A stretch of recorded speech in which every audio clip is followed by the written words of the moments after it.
عن ابن عباس قال لما حضر رسول الله صلى الله عليه وآله وسلم وفي البيت رجال فيهم عمر بن الخطاب قال النبي صلى الله عليه وآله وسلم هلما أكتب لكم كتابا لا تضلوا بعده. فقال عمر أن النبي صلى الله عليه وآله وسلم قد غلب عليه الوجه وعندكم القرآن حسبنا كتاب الله.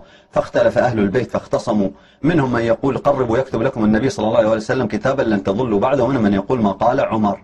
ثم ابن عباس يقول الرزية كل الرزية. أنا أكد باعتبار أذكر المصادر المتعددة متعمد، كما في اختلاف كلمات أيضا مصادر متعددة. صحيح مسلم لما حضر رسول الله صلى الله عليه وسلم وفي البيت رجال فيهم عمر بن الخطاب فقال النبي صلى الله عليه وآله وسلم هلما أكتب لكم كتابا لا تضلون بعده. فقال عمر أن رسول الله صلى الله عليه وآله وسلم قد غلب عليه الوجع وعندكم القرآن حسبنا كتاب الله. فاختلف أهل البيت فاختصموا في خصام، جماعة من هنا جماعة من هنا.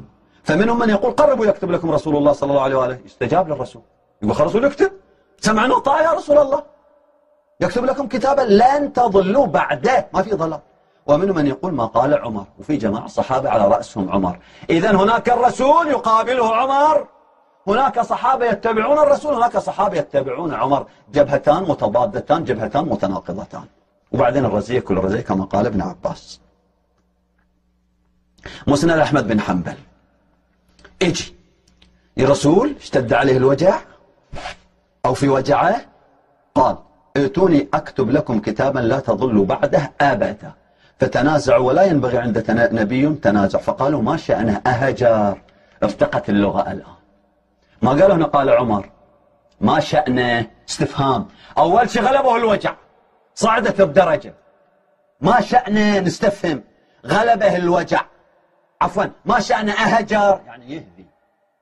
القرآن يقول ما ينطق عن الهوى، ما يقرأوا القرآن هؤلاء، يكفروا بالقرآن، ما أتاكم الرسول فخذوه. ما أدري من أي نبي من الأنبياء هجر، إحنا ما ندري، ما أدري أي نبي من الأنبياء صار يهدي، ما ندري، ما سامعين في التاريخ، بس الرسول يهدي، بس الرسول ما شأنه هجر. هذول مو الصحابة وكبار الصحابة وعلى رأسهم عمر. لكن هناك فريقان، إذن الفريق الذي قال ما شأنه هجر هو فريق الذي يترأسه عمر. واضح؟ فتح عقولنا. فقالوا ما شأنه أهجر. قال سفيان يعني هذا اللي يعني يخرف، تكلم كلام لا ما له معنى، ما الرسول هذا صحابة بعدين انتم ما نحكي عليهم يتهمون الرسول بالهذيان. هنا استفهام، بعدها هنا استفهام، اسألوه أهجر ننطقوا. فذهبوا يعيدون عليه فقال دعوني فالذي أنا فيه خير مما تدعوني إليه. بعد تاريخ الطبري فقال ائتوني أكتب لكم كتابا لا تضلوا بعدي أبدا. فتنازعوا ولا ينبغي عند نبي أن يتنازع. فقالوا ما شأنه أهجر استفهموه. فذهبوا يعيدون عليه فقال دعوني فما أنا فيه خير مما تدعوني إليه. وفي رواية أيضا في نفسه هناك عن رواة آخر ولا ينبغي عندنا نبي أن ينازع. صحيح مسلم.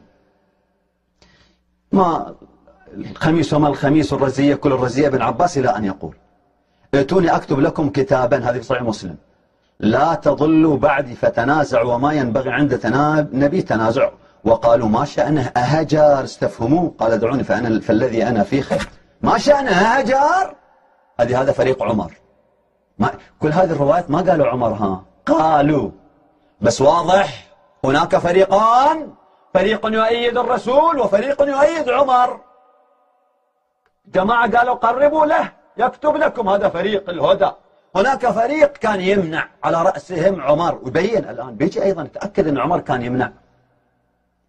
صحيح البخاري فقال رسول الله صلى الله عليه وسلم ائتوني أكتب لكم كتابا لن تضلوا بعده أبدا. فتنازعوا ولا ينبغي عند نبي تنازع. فقالوا ما شأنه هجر استفهموه. فذهبوا يردون عليه فقال ادعوني فالذي أنا فيه خير مما تدعوني إليه. تاريخ الطبري ائتوني باللوح والدواء أو الكتف والدوات أكتب لكم كتابا لا تضلون بعده. قال فقالوا جماعة الفريق الثاني عمر وجماعته فقالوا إن رسول الله يهجر، ارتقت اللغة، مو هجر استفهموه، لا ثبتوا الرسول يهجر، اشتد عليه الوجع أولا استفهموها هجر، لا عندكم يهجر، خلاص سلمنا. هذا فريق على رأسهم عمر. صحيح مسلم ائتوني بالكتف والدواء أو اللوح والدواء أكتب لكم كتابا لن تضلوا بعد أبدا. فقال رسول الله صلى الله عليه وآله وسلم يهجر. مسند أحمد بن حنبل: ائتوني باللوح والدواء والكتف أكتب لكم كتابا لا تضلوا بعد أبدا. فقال رسول الله صلى الله عليه وآله وسلم يهجر. تاموا بالهجران. صحيح البخاري: ائتوني بكتاب أكتب لكم كتابا لن تضلوا بعد أبدا. فتنازعوا لا ينبغي عند النبي تنازع فقالوا هجر. مو يهجر خلاص انتهى، يهجر ذاك لا سلموا ثبتوها. هناك يهجر يعني يهجر يهذي ممكن يرجع، لا هجر الرسول خلاص انتهى. شوف المرحلة الرابعة: هاجر رسول الله صلى الله عليه وآله. قال دعوني فالذي أنا فيه خير مما تدعونني إليه. شوفوا اشتد عليه الوجه، استفهموها هجر يهجر، لا هاجر الرسول. وش بعد يكتب إذا قالوا كتاب؟ رجل مخرف كتب كتاب ناخذ به وفي أثناء تخريفه ما ينفع الكتاب، يلعبوا به. إذن احنا خلينا نجي نحلل قسم من هذه الأمور. ائتوني بكتاب أكتب لكم كتابا لن تضلوا بعده أبدا. فتنازعوا ولا ينبغي عند النبي التنازع فقالوا هاجر رسول الله. هذا آخر حديث تحصل في كتاب البخاري، موجود هذه الرواية كتاب الجهاد، في باب جوائز الوفد، كتاب الجزية، باب إخراج اللي هم جزيرة العرب، في مسلم كتاب الوصية، باب ترك الوصية لمن ليس عنده شيء، في مسند أحمد، كل موجودين. هاي رواية هجر. انجي وش كان يريد الرسول يكتب؟ ائتوني بصحيفة ودوات أكتب لكم كتابا لن تضلوا من بعده أبدا. فقالوا النسوة من وراء الستر ألا تسمعون ما يقول رسول الله صلى الله عليه وآله وسلم؟ حتى نبينها في كل هذه الأحداث. قالوا هجر أهجر يهجر، من اللي منع؟ قال عمر إن كنا صواحبات يوسف، إذا مرض رسول الله عصرتن أعينكن وإذا صح ركبتن عنقه. يقول إذا مرض الرسول قمتوا تصيحوا، وإذا صح ركبتوه على راسه تريدوا تضغطوا عليه تتحكموا فيه. فقال رسول الله دعوهن فإنهن خير منكم. من عمر وجماعته يقول هذول النسوة اللي يقولوا خير منكم طبعا. جماعة يقول الرسول يكتب أكو قسم من النسوة إذن يعني أم سلمة، في روايات أخرى أم سلمة قال قربوا للرسول. هذه أم سلمة، قال النبي يقول أم سلمة أفضل منك يا عمر ومن جماعتك، وش تريدوا؟ هذه رواية موجودة، راجع ابن سعد في الطبقات. زين، احنا نريد الآن نجي إذن الفريقان الذي حال بين الرسول وكتابة الكتاب هو عمر ومن معه من الأصحاب. أكو من الأصحاب ومنهم النسوة أم سلمة وغيرها كانوا يريد الرسول يكتب. شنو يريد الرسول يكتب؟ قال قبيل موته ائتوني بدوات وبياض لأزيل عنكم إشكال الأمر. أصير عندكم من هو يصير خليفة، وأذكر لكم المستحق لها بعدي. من هو الذي يستحق الخلافة بعدي؟ قال عمر دعوا الرجل فإنه ليهجر. هنا عمر يقول جابه قال عمر ليهجر.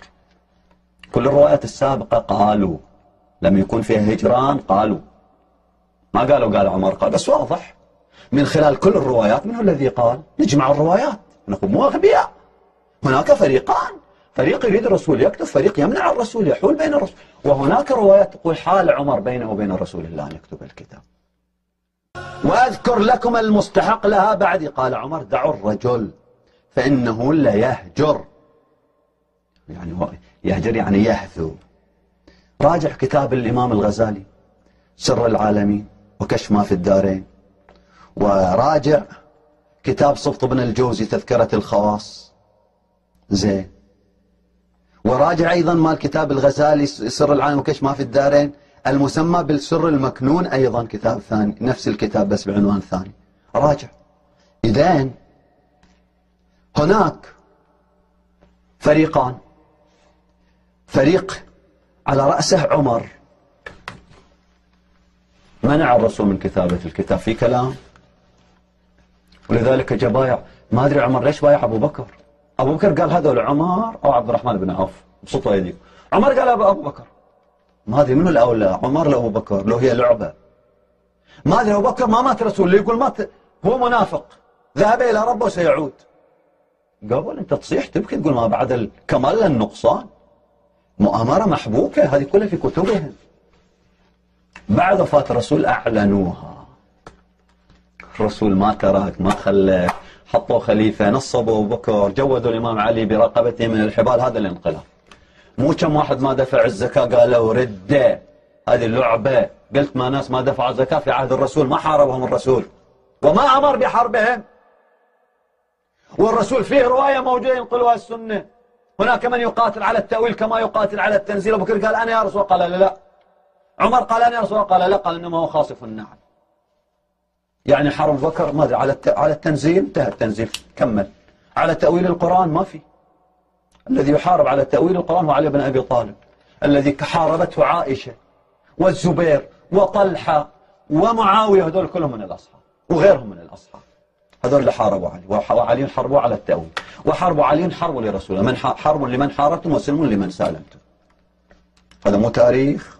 وبعدين تجي تقول ما عندنا موقف الأصحاب. عندنا، لكن من الذي يدعم هذا الموقف مال الأصحاب وعدالة الصحابة؟ السلطات السياسية. السلطة السياسية هي التي تريد أن تبقي نظام الظلم، لذلك هالحثالة من الناس، لذلك بالتالي يشعلون الفتن. احنا مو هذا معناته حتى نقول والله وحدة الأمة وما شابه ونغض عن الحق، لا لا، وحدة الأمة مو أولى من بيان الحقيقة إلا إذا كانت وحدة الخلاف اللي بيصير في وحدة الأمة بيهدد قيم السماء. وإلا الرسول جاء حارب الأب وأبيه والأخ وأخيه، اعتصم بحبل الله. هذا الاعتصام، هذه الوحدة. إذا كانت كلمة الحق تهدد قيم السماء، تهدد التوحيد، هناك نسكت حفظا لوحدة الأمة، مو باعتبار وحدة الأمة ذاتها. وحدة الأمة باعتبار أن وحدتها تحافظ على القيم. أما أن تبقى هذه الشعار ويستغل لإخفاء الحقيقة، لا. لذلك لابد أن ندعو كل الناس للتشيع. والله لا تدعو ويطلع لي هذا أي عالم ده سفيه. دولة كلها سنة، ما يجوز أن تبشر بالتشيع. تفضل ناقشني، قل هاتوا برهانكم. إحنا مناطق شيعة، تعال تفضل، ما عندنا مانع، نحن نتحدى. هذه مناطقنا الشيعة، نجيب العالم السني يتكلم بملء فيه ويناقشه، صغارنا يناقشونه ويلجمونه، وما عندنا مانع. خل علماءنا يروحوا هناك يتكلموا، بنشوف. يلا، صاحب الحق لا يخاف من الكلمة، لأنهم على باطل. الباطل يحتاج إلى السلاح، الباطل يحتاج إلى السلطة السياسية. الحق هو غني بذاته. ولذلك احنا نقول في وفاة الرسول لابد نذكر هذه الحقيقة. وأنا عندي دعاء للسنة أدعوهم إلى التشيع. التشيع هو طريق الجنة، التشيع هو مذهب الحق، هو الإسلام الحقيقي، منهج أهل البيت. ما أتاكم الرسول فخذوه. هذا أبو بكر وعمر نهبوا اغتصبوا الخلافة من علي بن أبي طالب، ومن بعدهم عثمان اغتصبوا الخلافة، ومعاوية حارب عليا، وعمر جر عليا من رقبته بالحبال. قل لي تاريخ، لا أقول هذا التاريخ يثبت الحقيقة. وكسر ضلع الزهرة. لذلك احنا لا عدالة صحابة ولا هم، احنا عندنا أهل البيت. واللي يريد يجادلنا ويقول انتم تسبوا هذه رموزهم، ما أدري، أنت اللي جي تقول، لأن تحصل بعض الأصوات من الشيعة يقول رموز. عمي رموزك دافع عنهم، يسبوا أبو طالب، يسبوا أبو الرسول، يسبوهم الرسول، يتهمون بالكفر. هذا مو سب لهم؟ كفر، تهمهم بالكفر يعني النار. لا، أبو طالب قالوا في ضحضاح من نار، أعوذ بالله. يعني أبو بكر وعمر في الجنة وأبو طالب في ضحضاح من النار. أبو بكر وعمر وعائشة وعثمان وأبو سفيان ومعاوية في الجنة، وأبو الرسول وأم الرسول وأبو طالب كافل الرسول في النار. ما في عقل عند هؤلاء السنة؟ فكروا، كتبكم اقرأوا، مو كتبنا. اقرأوا كتبكم. وبالتالي أي واحد من مثقفي أو مثقفي في الواقع الشيعة يريد يقول رموزهم ما رموز، قول دافع عن رموزك أول إذا تستحي، لأنك جبان. لو عندك جرأة دافع عن رموزك أولى من دفاعك عن رموز الآخر. والله دافع عن هبل أحسن لك. كان رسول الله سب هبل، نفس منطق الجاهلين. كان الرسول سفه أحلامنا وشتم وسب أصنامنا. ما أدري ليش الرسول يسب أصنامهم؟ ليش الرسول يسب آلهتهم؟ سب آلهتهم الرسول. لأن لإثبات الحقيقة نحن كذلك، والسلطة السياسية هي اللي تحمي. أنا أكد هنا، وأعيد وأكرر مرات ومرات: السلطات السياسية والسلطات الدينية الزعماء، لأن عروشهم تتهاوى.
السيدة فاطمة الزهراء سلام الله عليها،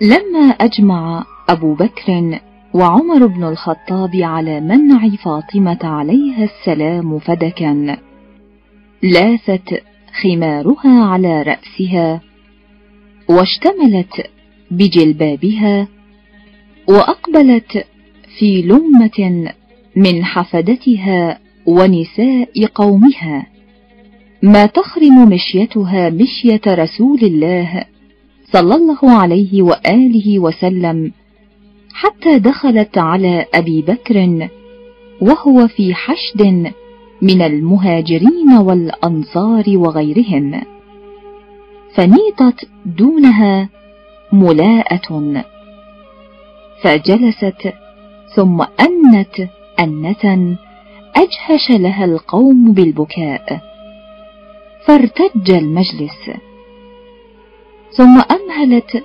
هنيئة حتى إذا سكن نشيج القوم افتتحت الكلام بحمد الله والثناء عليه، فلما فرغت من الحمد أسهبت في شرح ظلامتها، حتى قالت فاطمة عليها السلام: أيها المسلمون، أأغلب على إرثي؟ يا ابن أبي قحافة، أفي كتاب الله ترث أباك ولا أرث أبي؟ لقد جئت شيئا فريا. يا حبيبة محمد، ما فعلنا إلا ما علمنا، ولقد سمعت أنا رسول الله قال: نحن معاشر الأنبياء لا نورث، ما تركناه صدقة. أفعلى عمد تركتم كتاب الله ونبذتموه وراء ظهوركم؟ إذ يقول: وورث سليمان داود. وقال فيما اقتص من خبر يحيى بن زكريا إذ قال: فهب لي من لدنك وليا يرثني ويرث من آل يعقوب. وقال: وأولو الأرحام بعضهم أولى ببعض في كتاب الله. وقال: إن ترك خيرا الوصية للوالدين والأقربين بالمعروف حقا على المتقين. أفخصكم الله بآية أخرج أبي منها؟ لا أدري ائتوني بكتاب أكتب فيه لفاطمة فدكا. ما كاد أبو بكر ينتهي من كتابه لفاطمة حتى دخل عمر بن الخطاب متسائلا: ما هذا؟ كتاب كتبته لفاطمة بميراثها من أبيها. فماذا تنفق على المسلمين إذا حاربتك العرب كلها؟